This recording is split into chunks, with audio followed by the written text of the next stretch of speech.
Hello दोस्तों, नमस्कार। स्वागत है आपका हमारे यूट्यूब चैनल उत्तराखंड जी के वेरी इजी ट्रिक्स में। और आज की इस वीडियो में हम बात करेंगे दोस्तों हिंदी टेस्ट सीरीज पार्ट 37 के बारे में। और ये सीरीज दोस्तों हमारी हिंदी की पोस्टमार्टम क्लासेस के नाम से जानी जाती है, जो कि आपके उत्तराखंड के सभी आगामी exams, Uttarakhand police, forest guard, पटवारी, लेखपाल, बंदीरक्षक आदि जो भी एग्जाम्स होने हैं क्लर्क का, सभी के लिए काफ़ी महत्वपूर्ण वीडियोज़ हैं। तो आप इन वीडियोज़ को दोस्तों जरूर देख लें। अगर आपने इससे पहले के 36 पार्ट्स नहीं देखे हुए हैं तो आप उन वीडियोज़ को जरूर देख लीजिएगा। और उसके बाद में यूके ट्रिपल के द्वारा, यूके पीएससी के द्वारा जो भी क्वेश्चंस पेपर कराए गए हैं आप उनको देखिएगा, तो आप लोगों को एग्जैक्टली डाटा पता चल जाएगा कि क्या क्या चीज़ें आपको पढ़ाई जा रही हैं। और सेम टू सेम यही पैटर्न दोस्तों आपका यूके ट्रिपल का भी रहता है। तो अगर आपने पहले की वीडियोज़ नहीं देखी हुई है तो आप उन वीडियोज़ को जरूर देख लीजिएगा। बाकी वीडियो पसंद आती है तो वीडियो को लाइक जरूर करें, कमेंट जरूर करें, अपने दोस्तों के साथ में भी जरूर शेयर करें। और दोस्तों अगर आप उत्तराखंड के आगामी एग्जाम से तो किसी भी टेस्ट सीरीज़ के बैच से या कोर्स से जुड़ना चाहते हैं तो प्ले स्टोर से हमारी एप्लीकेशन उत्तराखंड जी के वेरी इजी ट्रिक को डाउनलोड करके भी जुड़ सकते हैं। चलिए शुरू करते हैं दोस्तों आज की इस वीडियो को। और प्रीवियस वीडियो में मैंने आपको होमवर्क का क्वेश्चन दिया था, वहीं से हम शुरुआत करते हैं। निम्न में से किस शब्द में दो दो उपसर्ग प्रयुक्त हुए हैं? प्रयोग, चिरकाल, अतिक्रमण या फिर समालोचना। तो उपसर्ग और प्रत्यय दोस्तों क्या होते हैं आप लोगों को पता होना चाहिए। जो शब्दांश शब्दों के पहले जुड़कर या शब्दों के आदि में जुड़कर उनके अर्थ में कुछ ना कुछ परिवर्तन करते हैं या उनके अर्थ में कुछ ना कुछ विशेषता लाते हैं, उन्हें हम कहते हैं उपसर्ग। उप धन सर्ग, यानी कि किसी शब्द के समीप आकर नया शब्द बनाना, यानी कि उससे पहले जुड़कर जब कोई भी नया अर्थ बनाया जाता है, नया शब्द बनाया जाता है, तो उसे हम कहते हैं उपसर्ग। और प्रत्यय क्या होता है? तो जो शब्दांश शब्दों के बाद में जुड़कर उनके अर्थ में कुछ ना कुछ विशेषता लाते हैं या नए शब्दों का निर्माण करते हैं, उन्हें हम दोस्तों क्या कहते हैं? प्रत्यय कहते हैं। जो शब्द के अंत में या बाद में जुड़कर उसके अर्थ में विशेषता लाते हैं या परिवर्तन लाते हैं, उन्हें प्रत्यय कहते हैं। ठीक है, तो यहाँ पर उपसर्ग पूछा गया, तो उपसर्ग यानी कि पहले लगेगा और या तो उसके अर्थ में कोई परिवर्तन लाएगा या फिर नए शब्द का निर्माण करेगा। तो इसमें से दोस्तों देखिए, समालोचना जो शब्द है ना दोस्तों, इसमें दो दो उपसर्ग प्रयुक्त हुए हैं। कौन कौन से उपसर्ग प्रयुक्त हुए हैं? सम और आ, ये दो उपसर्ग प्रयुक्त हुए हैं किसमें? समालोचना में। तो इसका आंसर हो जाएगा ऑप्शन नंबर डी। अब दोस्तों उपसर्ग और प्रत्यय के अलग अलग प्रकार माने जाते हैं। अगर हम बात करें कि संस्कृत में उपसर्ग कितने प्रकार के होते हैं, तो संस्कृत में उपसर्गों की संख्या दोस्तों 22 मानी जाती है। हिंदी में उपसर्गों की संख्या कितनी मानी जाती है? हिंदी में उपसर्गों की संख्या 13 मानी जाती है। और उर्दू और फारसी में उपसर्गों की संख्या कितनी मानी जाती है? 19 मानी जाती है। ये दोस्तों एक बेसिकली रिकॉर्ड है, लेकिन अलग अलग किताबों में आप लोगों को ये रिकॉर्ड अलग अलग भी देखने को मिलेगा। वहीं प्रत्यय की बात करें दोस्तों, तो प्रत्यय मुख्यतः हमारे दो प्रकार के होते हैं। प्रत्यय दो प्रकार के होते हैं, एक होता है कृत प्रत्यय और दूसरा होता है दोस्तों क्या? तद्धित प्रत्यय। क्या होता है? दूसरा होता है तद्धित प्रत्यय। ये भी आपको याद रखना है। कृत प्रत्यय क्या होता है? वे प्रत्यय जो क्रिया के मूल रूप यानी कि धातु में जोड़े जाते हैं, उन्हें हम कहते हैं कृत प्रत्यय। क्या कहते हैं उन्हें? उन्हें कृत प्रत्यय कहा जाता है। ठीक है, और कृत प्रत्यय से बने जो शब्द होते हैं वह कृदांत कहलाते हैं। क्या कहलाते हैं? कृदांत कहलाते हैं। और दूसरा क्या होता है दोस्तों? तद्धित प्रत्यय। वे प्रत्यय जो क्रिया के मूल रूप यानी कि धातु को छोड़कर अन्य रूपों जैसे कि संज्ञा, सर्वनाम, विशेषण और अव्यय से जुड़ते हैं, उन्हें हम कहते हैं क्या? तद्धित प्रत्यय कहते हैं। और तद्धित प्रत्यय से बने जो शब्द होते हैं उन्हें तद्धितांत कहते हैं। क्या कहते हैं? तद्धितांत कहते हैं। तो ये बेसिक सा रिकॉर्ड भी आपको याद रखना है। अगले प्रश्न की बात करते हैं। अगला हमारा प्रश्न है दोस्तों दूसरा, निम्नांकित में से अर्क पर्यायवाची शब्द है। मानी कि अर्क किसका पर्यायवाची शब्द है? सूर्य का, सागर का, चंद्र का या फिर पर्वत का? तो ये तो बिल्कुल सरल सा प्रश्न है दोस्तों। जो अर्क है वह किसका पर्यायवाची शब्द है? सूर्य का पर्यायवाची शब्द है अर्क। ठीक है, अब सूर्य के ही कुछ अन्य पर्यायवाची भी होते हैं जो कि आप याद कर लीजिएगा, एग्जाम में बहुत बार पूछे जाते हैं। रवि किसका पर्यायवाची है? सूर्य का। भानु किसका पर्यायवाची है? सूर्य का।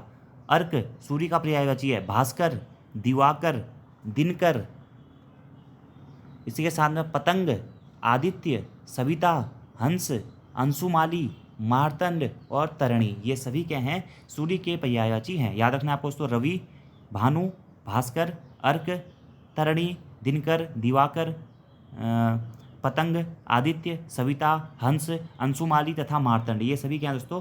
सूर्य के पर्यायवाची शब्द हैं। बहुत महत्वपूर्ण है दोस्तों, आपको ये याद रखना है। ठीक है, इसी के साथ साथ बात करें दोस्तों सागर के पर्यायवाची या समुद्र के पर्यायवाची शब्दों की बात करें तो समुद्र हो गया, सागर हो गया, सिंधु, उदधि, वारिस, अम्बुधि, नीरनिधि, रत्नाकर। रत्नाकर दोस्तों महत्वपूर्ण एग्जाम में पूछा गया। ठीक है, रत्नाकर भी। ठीक है, पयोनिधि, अर्णव, तोयनिधि, सरितपति, ये सभी क्या है? समुद्र के यानी कि सागर के हमारे पर्यायवाची शब्द हैं। ठीक है, ऐसी बात करें दोस्तों अगर पर्वत के पर्यायवाची शब्दों के बारे में बात करें तो पर्वत भी एग्जाम्स के पॉइंट ऑफ व्यू से बहुत महत्वपूर्ण है। पर्वत के पर्यायवाची क्या क्या होते हैं? पहाड़, गिरी, सैल, अचल, भूधर, महीधर, धराधर और नग, ये सभी क्या होते हैं, हमारे पर्वत के पर्यायवाची शब्द होते हैं। तो दोस्तों आपको याद रखना है, इंपॉर्टेंट है, ठीक है। वहीं अगर चंद्र की बात करें यानी कि चंद्रमा के पर्यायवाची शब्दों के बारे में बात करें तो सोम, सुधांशु, राकापति, द्विजराज, विधु, मयंक, निशाचर, शशि, राकेश, हिमकर,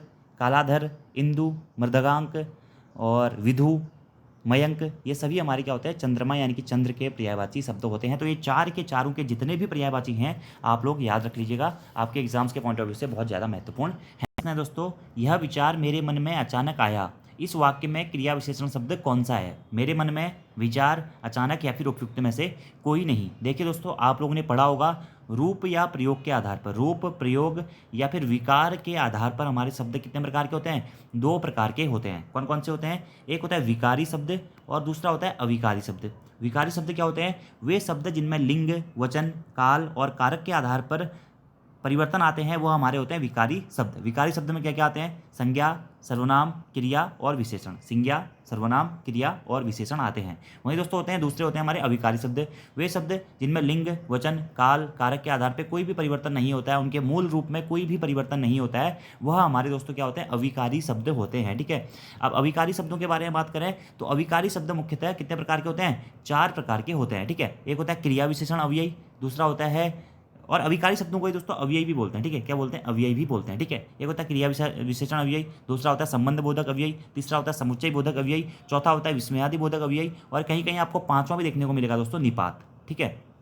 तो आप देखिए, वहीं से प्रश्न पूछा गया है कि यह विचार मेरे मन में अचानक आया, इस वाक्य में क्रिया विशेषण शब्द। क्रिया विशेषण शब्द यानी कि दोस्तों अविकारी शब्द। अविकारी शब्द यानी कि वे शब्द जिनमें मूल रूप में परिवर्तन नहीं होता है, यानी कि इनके लिंग, वचन, काल, कारक के आधार पर उसमें कोई भी परिवर्तन नहीं होता है, ये हमेशा एक जैसे रहते हैं, वह अविकारी शब्द होते हैं। और अविकारी शब्द का ही एक प्रकार होता है क्रिया विशेषण अव्ययी। तो क्रिया विशेषण अव्ययी इसमें से क्या होगा दोस्तों? देखिए, मेरे मन में दोस्तों जो अचानक होगा ना, यह क्रिया विशेषण शब्द होगा, ठीक है। अब देखिए, क्रिया विशेषण जो शब्द होते हैं दोस्तों, जो शब्द क्रिया की विशेषता बताते हैं उन्हें हम क्रिया विशेषण शब्द कहते हैं। अब क्रिया विशेषण शब्द भी जो होते हैं दोस्तों, वह अर्थ के आधार पर चार प्रकार के होते हैं। एक होता है स्थानवाचक, दूसरा होता है कालवाचक, तीसरा होता है परिमाणवाचक और चौथा होता है रीतिवाचक, ठीक है। और ये क्रिया विशेषण शब्द जो अचानक है, यह रीतिवाचक क्रिया विशेषण शब्द का एक प्रकार माना जाता है, ठीक हो गया। ये आपको याद रखना है, option number C right answer हो जाएगा।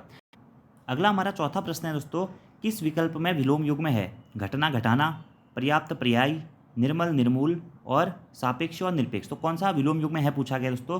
तो सापेक्ष का विलोम होता है क्या? निरपेक्ष। तो ऑप्शन नंबर डी यहाँ पर हमारा सही आंसर हो जाएगा। सापेक्ष का अर्थ होता है किसी की अपेक्षा करने वाला और निरपेक्ष का अर्थ होता है दोस्तों क्या? अपेक्षा न करने वाला। तो ऑप्शन नंबर डी यहाँ पर हमारा सही हो जाएगा। जबकि घटना और घटाना ये एक दूसरे के विलोम नहीं दोस्तों। देखिए, घटना का मतलब क्या होता है? कोई भी घटना घटित होती है तो वो घटना हो जाता है, ठीक है। और घटाना क्या होता है? मतलब किसी भी चीज़ को कम करना। और घटाने का विलोम क्या होता है? बढ़ना होता है या बढ़ाना होता है, ठीक है। तो ये भी आपको याद रखना है। पर्याप्त और दोस्तों पर्याप्त का विलोम भी पर्याय नहीं है, क्योंकि पर्याप्त का अर्थ होता है काफ़ी, जबकि पर्याय का अर्थ होता है क्या? समानार्थक। तो ये भी विलोम नहीं है। निर्मल और निर्मूल की बात करें तो निर्मल का अर्थ होता है साफ, ठीक है। और वहीं निर्मूल की बात करें तो इसका अर्थ होता है बिना जड़ के, बिना मूल के, ठीक है। तो ये भी विलोम नहीं है। तो इसमें से विलोम शब्द कौन सा हो जाएगा आपका? ऑप्शन नंबर डी हो जाएगा। चौथा, सापेक्ष का विलोम होता है निरपेक्ष, ठीक है। अगला हमारा प्रश्न है दोस्तों पांचवा, किस वाक्यांश के लिए प्रयुक्त शब्द सार्थक नहीं है? ठीक है। तो देश के प्रति भक्ति रखने वाला देशभक्त, हिसाब किताब लिखने वाला लेखपाल, कड़वी बातें सुनने वाला कटुभाषी और किसी वस्तु का चौथा हिस्सा चतुर्थांश। तो इसमें से दोस्तों आपको पूछा गया है कि कौन सा वाक्यांश वाक्य के लिए एक शब्द में सार्थक नहीं है, यानी कि कौन सा सही नहीं है। देखिए दोस्तों, देश के लिए देश के प्रति भक्ति रखने वाला देशभक्त कहलाता है, बिल्कुल सही है। हिसाब किताब लिखने वाला दोस्तों लेखपाल कहलाता है, बिल्कुल सही है। किसी वस्तु का चौथा हिस्सा चतुर्थांश कहलाता है, ये भी बिल्कुल सही है। तो कौन सा सार्थक नहीं है? तो ऑप्शन नंबर सी यानी कि तीसरा दोस्तों हमारा सार्थक नहीं होगा। क्यों? क्योंकि कड़वी बातें सुनने वाला कटुभाषी नहीं होता है। कटुभाषी कौन होता है? कड़वी बातें बोलने वाला। कड़वी बातें बोलने वाला क्या होता है? कटुभाषी होता है। तो सुनने वाले की जगह पे आप होना चाहिए था बोलने वाला। तो कौन सा सार्थक नहीं है? ऑप्शन नंबर सी यहाँ पे सार्थक नहीं होगा, बाकी अन्य सही है, ठीक है। प्रश्न है, निम्नलिखित में से किस शब्द का संधि विच्छेद सही नहीं है? पित्राज्ञा, पितृधनाज्ञा, नरेंद्र नर धन इंद्र, परोपकार पर धन उपकार और जगदीश जगदी धन सौ। तो देखते ही पता चल रहा है दोस्तों ऑप्शन नंबर डी यानी कि चौथा दोस्तों हमारा संधि विच्छेद सही नहीं है। तो जगदीश का सही संधि विच्छेद क्या होता है दोस्तों? जगत धन ईस होता है, ठीक है। और जगदीश में कौन सी संधि है दोस्तों, हमारी व्यंजन संधि है। तो जगत धन ईस क्या होता है, हमारा जगदीश का संधि विच्छेद होता है। और जगदीश में कौन सी संधि है दोस्तों, व्यंजन संधि है। देखिए संधि आपको पता ही है, दो समीपवर्ती वर्णों के मेल से जो विकार या परिवर्तन उत्पन्न होता है उसे संधि कहते हैं। या फिर किसी भी वर्ण के, या संधि में क्या कह सकते हैं हम, किसी भी शब्द के अंतिम वर्ण और दूसरे शब्द के आदि वर्ण या प्रथम वर्ण के मेल को हमारा क्या कहते हैं, संधि कहते हैं, ठीक है। संधियां मुख्यतः कितने प्रकार की होती है दोस्तों, 3 प्रकार की होती है, स्वर संधि, व्यंजन संधि और विसर्ग संधि। जिसमें से स्वर संधि में मुख्यतः कितने प्रकार की होती है, 5 प्रकार की होती है, डी जी वी वाई ए। दीर्घ संधि, गुण संधि, वृद्धि संधि, यण संधि और अयादि संधि, ठीक है। इसमें से जगदीश हमारा संधि विच्छेद सही नहीं है, क्योंकि जगदीश का संधि विच्छेद होता है जगत धन ईश। और जगदीश में कौन सी संधि है दोस्तों, हमारी व्यंजन संधि है। व्यंजन संधि का दोस्तों एक नियम होता है, जब किसी वर्ण या वर्ग के पहले वर्ण क, चौ, टौ, तो, पौ का विलय किसी भी वर्ग के तीसरे या चौथे वर्ण या फिर यो, रो, लो, वो, हो से होता है तो क का ग हो जाता है, चौ का जौ हो जाता है, टौ का डौ हो जाता है, तो का दो हो जाता है, पौ का बौ हो जाता है, ठीक है। आपको व्यंजन संधि में नियम आपको मिल जाएगा। तो जगत धन ईस, आप देख सकते हैं कि तो का मेल क्या हो रहा है, ई से हो रहा है, ठीक है, यानी कि तीसरे या चौथे वर्ण से हो रहा है। तो हमारा यहाँ पे क्या हो जाएगा, जगदीश, ई जगदीश हो जाएगा, ठीक है। तो का दो में परिवर्तन हो जाएगा तो जगदीश हो जाएगा, ठीक है। तो ऑप्शन नंबर डी यहाँ पे हमारा सही हो जाएगा। अब देखिए पित्राज्ञा, पितृ धन आज्ञा, तो पित्राज्ञा में कौन सी संधि है, ठीक है। पित्राज्ञा में कौन सी संधि है, संधि विच्छेद तो बिल्कुल सही है, पितृ धन आज्ञा। इसमें दोस्तों हमारी होगी क्या, इसमें होगी हमारी यण संधि। अगर ई उ री के बाद में कोई भी भिन्न स्वर आता है तो देखिए री के बाद में हमारा क्या हो रहा है, भिन्न स्वर ओ आ रहा है, तो यहाँ पे पित्राज्ञा। जब स्वरों का स्वरों से मेल होता है तो वहाँ पे स्वर संधि होती है। नरेंद्र, नर धन इंद्र, ओ के बाद में ई आ रहा है, अगर ओ या आ के बाद में ई उ या री आता है तो वहाँ पे हमारी गुण संधि होती है, ये भी इसमें गुण संधि हो जाएगी, इसमें यण संधि हो जाएगी। परोपकार, पर धन उपकार, ओ के बाद में देखिए उ आ रहा है, ओ बनेगा तो परोपकार में भी हमारी क्या हो जाती है, गुण संधि हो जाती है। जगदीश में हमारी व्यंजन संधि हो जाती है। अगले प्रश्न की बात, व्याकरण की दृष्टि से निम्न में से कौन सा शुद्ध वाक्य है। मैं केवल इतना चाहता हूँ, हाथी चलती है, मेरी घड़ी में 4 बजा है और मैं तेरे से बात नहीं करूँगा। इसमें से कौन सा शुद्ध वाक्य है दोस्तों, देखते ही पता चल रहा है कि मैं केवल इतना चाहता हूँ हमारा क्या है, इसमें से शुद्ध वाक्य है जिसमें किसी प्रकार की कोई त्रुटि नहीं है। देखिए दोस्तों, शुद्धि और अशुद्धि में आपको 2-3 चीज़ों का ध्यान रखना पड़ता है कि वाक्य को हम जब भी पढ़ते हैं या बोलते हैं या लिखते हैं तो उसकी शुद्धता होनी चाहिए, स्पष्टता होनी चाहिए, उसमें सार्थकता होनी चाहिए और उसमें किसी प्रकार की त्रुटि नहीं होनी चाहिए, यानी कि स्पेलिंग मिस्टेक्स भी उसमें नहीं होनी चाहिए, ठीक है। तो यानी कि वाक्य को व्याकरण के नियमों के अनुसार शुद्ध करना ही हमारा क्या होता है, वाक्य शुद्धि कहलाती है। तो इसमें से वही पूछा गया कि शुद्ध वाक्य कौन सा है। शुद्ध वाक्य में आपको देखिए बोलने में, लिखने में, पढ़ने में, उसकी शुद्धता में, स्पष्टता में, सार्थकता में या उसके लेखन में किसी प्रकार की कोई त्रुटि नहीं होनी चाहिए। तो शुद्ध वाक्य इसमें से मैं केवल इतना चाहता हूँ। देखिए हाथी चलती है नहीं होगा दोस्तों, हाथी चलता है होता है, हाथी चलता है होता है, ठीक है। मेरी घड़ी में 4 बजा है नहीं होगा, ये होगा मेरी घड़ी में 4 बजे हैं, बजे हैं होना चाहिए था यहाँ पे, ठीक है। अगला है मैं तेरे से बात नहीं करूँगा, इसमें होना चाहिए था मैं तुझसे बात नहीं करूँगा, तेरे की जगह तुझसे होना चाहिए था, ठीक है, तब ये शुद्ध होता। तो मैं केवल इतना चाहता हूँ इसमें से क्या है हमारा शुद्ध वाक्य। अगला हमारा प्रश्न है, किस विकल्प में सभी शब्द परस्पर पर्यायवाची नहीं हैं। काकपाली, कोयल, कोकिल, सुग्गा, पिक, मधुप, जगदीश, प्रभु, ईश और स्वान, स्वा और कुकुर। ये प्रश्न दोस्तों यूपीपीसीएस के एग्जाम में पूछा भी जा चुका है। तो इसमें से कौन सा शब्द पर्यायवाची नहीं, देखिए दोस्तों काकपाली, कोयल और कोकिल, ये दोस्तों बिल्कुल सही है, कोयल के पर्यायवाची होती है काकपाली, कोयल और कोकिल, ठीक है। अगला है जगदीश, प्रभु, ईश या ईश्वर, ये सभी क्या होते हैं हमारे ईश्वर के पर्यायवाची शब्द होते हैं, ये भी बिल्कुल सही है। स्वान, स्वा और कुकुर, ये क्या सभी क्या होते हैं, कुत्ते के पर्यायवाची शब्द होते हैं। तो कौन सा परस्पर पर्यायवाची नहीं है दोस्तों, तो ऑप्शन नंबर दूसरा हमारे यहाँ पर्यायवाची नहीं है, सुग्गा, पिक और मधु। क्यों, क्योंकि जो सुग्गा होता है दोस्तों यह तोते का पर्यायवाची होता है, मधुप जो होता है या भंवरे का या भौरे का पर्यायवाची होता है, और पिक जो होता है, पिक पिक जो होता है यह कोयल का पर्यायवाची होता है, ठीक है। तो यहाँ पर देखिए लिखा गया ना, काकपाली, कोयल, कोकिल, ये सभी क्या हैं हमारे कोयल के पर्यायवाची माने जाते हैं। इसी में पिक भी आता है और बसंत दूत भी कहा जाता है कोयल को, श्यामा कहा जाता है, कोकिला कहा जाता है, ठीक है। तो ये सभी क्या होंगे, कोयल के पर्यायवाची होते हैं, ठीक है। और जगदीश, प्रभु, ईश ईश्वर के पर्यायवाची होते हैं। स्वान, स्वा और कुकुर ये हमारे कुत्ते के पर्यायवाची होते हैं, ठीक है। सुग्गा किसका पर्यायवाची होता है, सुग्गा या फिर सुआ तोते का पर्यायवाची होता है, ठीक है। मधुप किसका पर्यायवाची होता है, भौरे का होता है, भौरे, भ्रमर। मिलिंद, मिलिंद भी भौरे का पर्यायवाची होता है, ये भी आपको ध्यान रखना। ईंट का जवाब पत्थर से देना, मुहावरे का क्या अर्थ है। सर्वस्व नष्ट करना, क्रिया के जवाब में कड़ी प्रतिक्रिया देना, अच्छा काम बिगड़ जाना या फिर बेईमानी करना। तो ईंट का जवाब पत्थर से देना कहते हैं ना, ईंट का, उसने तो ईंट का जवाब पत्थर से दिया, यानी कि क्रिया के जवाब में कड़ी प्रतिक्रिया देना होता है, ईंट का जवाब पत्थर से देना मुहावरे का अर्थ है। ठीक है, याद रखना है आपको ये भी। ठीक है, बाकी देखिए सर्वस्व नष्ट करना, इसके लिए मुहावरा क्या होता है, इसके लिए मुहावरा होता है दांत कुरेदने का तिनका न होना, यानी कि दांत कुरेदने का तिनका न होने का अर्थ होता है सर्वस्व नष्ट होना, यानी कि उसके पास में तो दांत कुरेदने के लिए तिनका भी नहीं है, यानी कि उसका सब कुछ नष्ट हो गया है।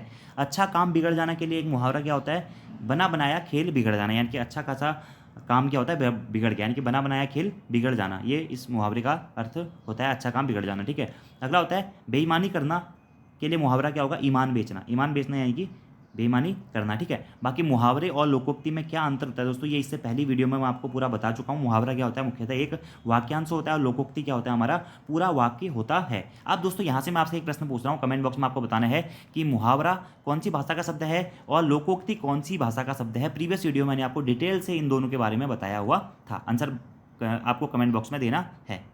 अगला हमारा प्रश्न है, जब कोई सरकारी पत्र, ज्ञापन या कार्यालय ज्ञापन एक साथ अनेक परिस्थितियों को भेजा जाए तो उसे क्या कहते हैं। तो जब भी कोई सरकारी पत्र, ज्ञापन या कार्यालय ज्ञापन एक साथ अनेक लोगों को भेजा जाता है या अनेक परिस्थितियों को भेजा जाता है तो उसे दोस्तों क्या कहते हैं, उसे परिपत्र कहते हैं। क्या कहते हैं, परिपत्र कहते हैं। ठीक है, और ये प्रश्न दोस्तों आपको याद रखना है, यूके ट्रिपल ने भी 2 से 3 बार यह प्रश्न अपने एग्जामिनेशन में पूछ लिया है कि जब भी कोई सरकारी पत्र या ज्ञापन या कार्यालय ज्ञापन को एक साथ अनेक विभागों को भेजा जाता है या अनेक विभागों को एक साथ प्रेषित किया जाता है तो उसे परिपत्र कहते हैं। ठीक है, या फिर परिपत्र में आप ये भी याद रख सकते हैं कि परिपत्र को ही गस्ती पत्र भी कहते हैं। ठीक है, इसमें क्या होता है, प्रेषक एक ही अधिकारी होता है और जो प्रेषित होते हैं, प्रेषक यानी कि जो भेजता है वो एक ही अधिकारी होता है, लेकिन प्रेषित जिसको पत्र भेजा जाता है वह क्या होते हैं, अनेक होते हैं। तो जब कोई भी सरकारी पत्र, ज्ञापन या कार्यालय ज्ञापन एक साथ अनेक विभागों को, अनेक अधिकारियों को या अनेक कर्मचारियों को भेजा जाता है तो इसी को परिपत्र या सर्कुलर या फिर गस्ती पत्र भी कहा जाता है। याद रखना, ऑप्शन नंबर डी आपका इसका राइट आंसर हो जाएगा। आदेश तो आपको बताइए कि किसी को आदेश देना, अनुस्मारक, किसी को एक बार कोई पत्र भेजा तो उसको उस पत्र के दोबारा से जवाब देने के लिए अनुस्मारक लिखा जाता है कि यार आप इसका जवाब दीजिए। बाकी अधिसूचना या नोटिफिकेशन क्या होता है कि जो भी राजपत्रित अधिकारी होते हैं उनकी नियुक्ति, पदोन्नति, स्थानांतरण और उनके अवकाश संबंधित जो स्वीकृति की सूचनाओं को राजपत्र में प्रकाशित करने के लिए अधिसूचना का प्रयोग किया जाता है। या फिर किसी भी सरकारी अधिकारी को कोई भी अधिकार सौंपने के लिए, उसका अधिकार वापस लेने के लिए, नए नियम या उपनियम या किसी भी आदेश को लागू करने के लिए हमारा अधिसूचना लिखा जाता है। ठीक है, तो इसका राइट आंसर हो जाएगा दोस्तों परिपत्र। और देखिए पत्र लेखन से संबंधित आपको वीडियो देखनी है ना, तो इसी पोस्टमार्टम वाली सीरीज में दोस्तों पार्ट 20 के बाद में मैंने 3-4 पार्ट लगातार बैक टू बैक पत्र लेखन के अपलोड किए हुए हैं, जिसमें मैंने आपको सारी चीज़ें बेसिकली बता रखी हैं, तो आप उन पार्ट्स को भी जरूर देख लीजिएगा। तो इसका राइट आंसर हो जाएगा परिपत्र। हिंद भारतीय या हिंद भारूपी भाषा परिवार की सभी भाषाओं की एकमात्र प्राचीन जननी कौन सी भाषा मानी जाती है। अच्छा प्रश्न दोस्तों, एग्जाम में पूछा जा चुका है एक बार कि हिंद भारूपी भाषा परिवार की सभी भाषाओं की एकमात्र प्राचीन जननी कौन सी भाषा मानी जाती है। आदिम हिंद यूरोपीय भाषा, आदिम हिंद जापानी भाषा, मध्यकालीन हिंदी भारूपी भाषा और आदिम हिंदी नेपाली भाषा। इसका राइट आंसर होगा दोस्तों क्या, आदिम हिंद यूरोपीय भाषा। आदिम हिंद यूरोपीय भाषा हिंद यूरोपीय भाषा परिवार की सभी भाषाओं की एकमात्र जननी मानी जाती है। अब देखिए दोस्तों, भारत के जो हमारे भाषा परिवार होते हैं वो भी अलग अलग भाषा परिवार से संबंधित है। हिंदी जो हमारी कौन सी भाषा परिवार की है, तो भारूपी भाषा परिवार। ठीक है, भारूपी भाषा परिवार की है दोस्तों हिंदी। ठीक है, हिंदी किस भाषा परिवार की भाषा है, तो हिंदी जो है वह भारूपी भाषा परिवार की भाषा है। ठीक है, भारत में मुख्यतः 4 भाषा परिवार पाए जाते हैं, भारूपी भाषा परिवार, द्रविड़ भाषा परिवार, ऑस्ट्रिक भाषा परिवार और चीनी तिब्बती भाषा परिवार, जिसमें से भारत की जो अधिकांशतः भाषाएं हैं जैसे कि हिंदी, बंगाली, मराठी, राजस्थानी, गुजराती, पंजाबी, ये सभी हमारी भारूपी भाषा परिवार के अंतर्गत आती है। और भारत की सर्वाधिक जो हमारी भाषाएं हैं वह कौन से भाषा परिवार का हिस्सा है, तो वह भी भारूपी भाषा परिवार का ही हिस्सा है। लगभग 78% लोग जो हैं वह भारूपी भाषा परिवार के अंतर्गत आते हैं हमारे भारत में। ठीक है, और हमारी भारत की राजभाषा कौन सी दोस्तों, हिंदी और अंग्रेजी है। ठीक है, और हिंदी क्या हमारी राजभाषा है, यानी कि राज की भाषा है। और आर्टिकल 343 से लेकर 351 तक हिंदी को हमारी राजभाषा का दर्जा दिया गया है। ये भी आपको पॉइंट डायरेक्टली याद रखना है। यहाँ पर जो प्रश्न है, जो भारूपी भाषा परिवार है उसकी एकमात्र जननी मानी जाती है क्या, आदिम हिंद यूरोपीय भाषा। ये भी आपको डायरेक्टली नोट डाउन करना है। बाकी भाषा का विकास आप लोगों को पता ही दोस्तों, हिंदी की आदि जननी किसको माना जाता है? संस्कृत को माना जाता है। फिर संस्कृत के बाद में पाली आई, फिर प्राकृत आई, फिर प्राकृत के बाद में अपभ्रंश आया, अपभ्रंश के बाद में अवहट आया, और अवहट के बाद में हमारी फिर क्या होती है? प्राचीन हिंदी या फिर प्रारंभिक हिंदी आती है। ये भी आपको सीक्वेंस पूरा याद रखना है। ऑप्शन नंबर ए आपका आदिम हिंदी यूरोपीय भाषा सही आंसर हो जाएगा। अगला हमारा प्रश्न है दोस्तों, संक्षेपण मूल पाठ से कितने शब्दों में लिखा जाता है? लिखा जाता है। तो संक्षेपण जो होता है दोस्तों, संक्षेपण यानी कि किसी भी चीज़ को संक्षेप में लिखना। कोई भी आपको बहुत बड़ा गद्यांश दिया हुआ है तो कहते हैं ना इसका संक्षेपण लिखिए। संक्षेपण को ही आप सारांश भी कह सकते हैं, ठीक है, सार धन अंश, या फिर संक्षेपण भी कह सकते हैं। तो आधे शब्दों में लिखा जाता है, एक तिहाई शब्दों में लिखा जाता है, तीन चौथाई शब्दों में लिखा जाता है, या फिर दो तिहाई शब्दों में लिखा जाता है। तो जो भी संक्षेपण होता है दोस्तों, सारांश होता है, वह हमेशा जो भी आपको गद्यांश दिया हुआ है उसके 1/3 यानी कि एक तिहाई शब्दों में लिखा जाता है। तो आपको याद रखना है दोस्तों कि जो भी सारांश लेखन होता है या फिर संक्षेपण होता है वह गद्यांश के 1/3 शब्द या फिर 1/3 शब्दों से भी कम शब्दों में होना चाहिए। तो आप जब मेंस में राइटिंग करते हैं ना दोस्तों, वहाँ पे भी संक्षेपण या सारांश लिखने को आता है। आपको कोई गद्यांश दिया होगा, आपने स्कूल्स में भी लिखा होगा कि इसका सारांश लिखिए, तो जो भी आपका लेसन है उसके 1/3 शब्दों में या एक तिहाई शब्दों में संक्षेपण या फिर सारांश को लिखा जाता है। और ये सारांश अपने शब्दों में लिखा जाता है और विषय वस्तु से संबंधित व गद्यांश की क्रमबद्धता के रूप में ही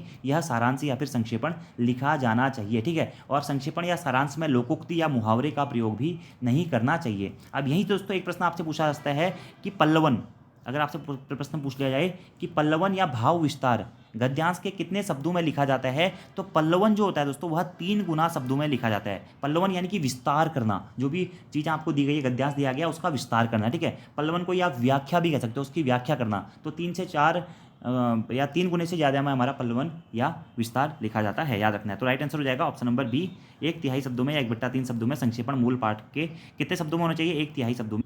अगला आपका होमवर्क का क्वेश्चन है दोस्तों आज का कि निम्नलिखित में से किस विकल्प के सभी शब्दों में उपसर्ग तथा प्रत्यय दोनों का प्रयोग हुआ है? भरपूर कुरूप, अनसुनी पागलपन, चुगलखोर पथरीला और दुस्साहसिक और अनुशासनिक, ठीक है। तो इसका आंसर दोस्तों आपको कमेंट बॉक्स में देना है। बाकी वीडियो आपको कैसी लगी कमेंट बॉक्स में जरूर बताइएगा।